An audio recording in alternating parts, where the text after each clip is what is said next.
Ito ganun. Yung kapartner ng singsing na ba? Yung kaya.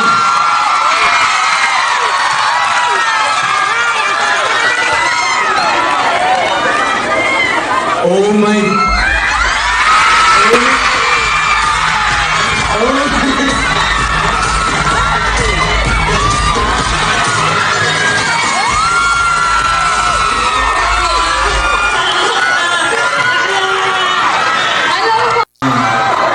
Yung kapartner ng singsing na ba? Ako na yung secret mo na yung girlfriend mo, muna secret yung anak. Secret mo na yung girlfriend mo, muna secret yung anak. Welcome back mga kaaldab. Storytelling na naman po tayo ngayon. Ito yung ebidensya at resibo mga kaaldab kung bakit po hindi po kami kayang idemanda ni Mengay at ni Alden Richards. Real talk mga kaaldab. Ito muna mga kaaldab. Tignan nyo yung sinabi niyan. Secret mo na yung GF mo, wag lang i-secret ang anak mo. Pansin nyo yung reaksyon ni Mengay. Di po ba? Kumbaga parang hindi siya komportable sa sinabi ni Jose. Di po ba? Madali mo lang naman po makita di po ba kung ano yung magiging reaksyon. Pansin mo po ba? Pero gaya na sinabi ko mga kaaldab, may mga bagay-bagay po na pagdating po talaga kasi sa showbiz, kailangan mo siyang itago. Di po ba? Na kung saan mga kaaldab talagang wala Kumbaga sabi ko nga po sa inyo, may mga point mga kaaldab na dapat dito pa lang po sa video na yan nagsalita na si Maine. Pero nanatiling tahimik siya nung sinabi ni Jose na secret mo na yung GF mo. Wag lang i-secret yung anak mo. Di po ba? Kaya nga po ako, sabi ko nga po sa inyo, kampante lang po si Mr. Destiny. Kahit ano po yung sabihin nila, kahit ano po yung gawin nila, di po ba? Dito maliwanag ang kapater ng singsing na to. Kaya nga po mga kaaldab, huwag niyong sisisihin si Alden. Di po ba? Hindi porket po ini-interview si Alden, siya nasa kanya na po lahat yung pambabash. Dahil sinasabi niyang single siya. Di po ba? Ganon din naman po si Mengay. Pero ang kagandahan naman po na para sa Aldab, hindi tayo, kumbaga, tinatakot. Yun ang kagandahan doon. Hindi po tayo kumbaga pinapatigil. Basta't ang sabi lang po nila Maine, Alden, kung saan tayo masaya, tuloy lang po natin. Kasi alam po natin yung totoo. Alam po ng Aldab Nation ang buong katotohanan. Kaya hindi po kami pinipigilan nila Alden Richards at ni Maine Mendoza. Tama naman po yung mga sinasabi ng iba. Kasi kung tutuusin, kung gusto, may paraan. Hindi po ba?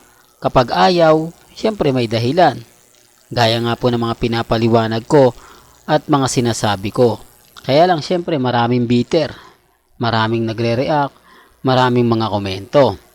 Di po ba? Basta relax lang po tayo. Sabi ko nga po sa inyo dito po sa channel ni Mr. Destiny, kung ano lang naman po yung latest, kung ano lang naman po yung trending, dun lang naman po tayo. Sa ngayon kasi pinag-uusapan yung issue na bakit daw po ayaw idemanda yung Aldab. Di po ba? Ayaw idemanda nila Mengay at ni Alden Richards. Pero bago tayo magsimula at bago natin ituloy at ang pinakamainit na update po natin, kung bago ka lang sa channel na to at isa kang true blooded Aldab Nation na nagmamahal po kila Mengay at Isoy, tama po ang channel na pinuntahan mo, kaya consider na po kitang bagong subscriber. At huwag mong kalimutang i-share ang mga video po natin sa mga mami, sa mga titas at sa mga senyor. Remind ko lang po sa mga mamis. Remind ko lang po sa mga dadaan at bibisita po sa channel natin. May punto po lahat ng sinasabi ninyo. May punto po lahat ng mga nagko-komento. Pero napakasimple lang naman po ng sinasabi ko. Napakasimple lang naman po yung reaksyon na makukuha po ninyo. Di po ba? Kaya nga po hindi kami magawang patigilin nila Alden at ni Maine. Kasi gaya nga po na sinasabi natin, mas marami tayong ebidensya. Mas marami po tayong resibo. Na hindi naman po gawa-gawa lang. Di po ba? na totoo pong nangyari at totoo pong naganap. Dito nga po, di po ba, bakit hindi nakakibo si Mengay? Pansin nyo, yung sinabi ni Jose na nahimik lang po siya. Kasi alam niya, may mga point na mararamdaman mo rin kapag hindi nagsasalita yung isang tao. Mararamdaman mo rin di po ba? Kaya nga po tumingin siya kay Jose. Di po, pero gaya ng sinabi ko, mahirap po talagang isampal to sa mga bitter kasi andun na yung point di po ba, 2023 kinasal si Mengay, tapos etong pagpasok ng 2024 single issue na naman. Hindi po ba? Pero okay lang yan, darating naman po yung point para sa atin, di po ba? Kasi kung sasabihin ni Alden na pagbabawalan tayo, parang kumbaga kinonsider niya na rin na talagang kailangan niyang ikatwa ang anak niya. Hanggat na andito po kasi mga ka-Aldab, ang Aldab Nation, magmimistulang pabor na pabor pa rin po sa kanila. Na kahit dinidinay nila na andito po tayo. Kahit dinidinay po nila Mengay at Tisoy, okay lang yan. Kasi showbiz lang yan Di po ba? Alam naman po natin kung ano yung nasa kontrata, yun ang susundin mo. Di po ba? Kaya nga po, pinaninindigan nila na wala po silang relasyon.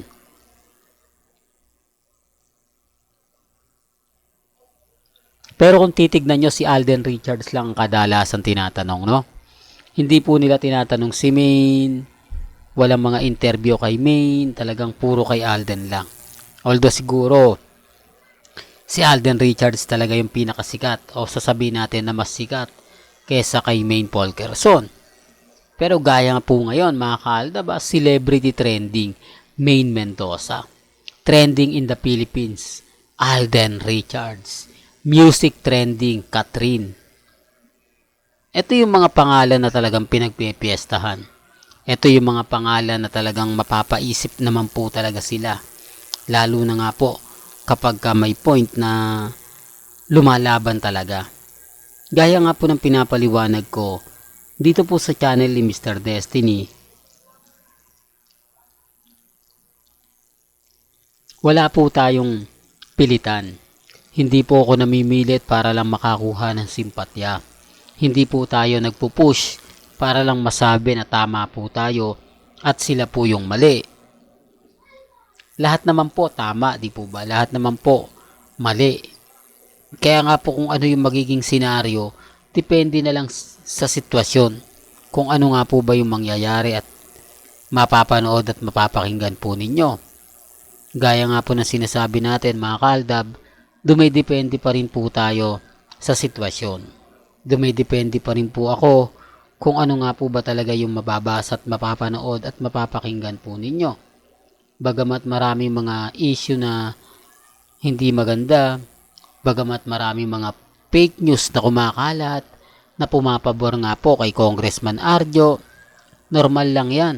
Kasi ako, sa dami ng mga pinagdaanan po natin, sa dami ng mga taong na-involved kay Alden Richards, hindi naman po talaga sila nagtagumpay Ang masakit nga lang po, at tama naman po sinasabi ni Alden, na kapag wala kang girlfriend, wala kang asawa, ang tawag talaga sa'yo agad-agad, bading.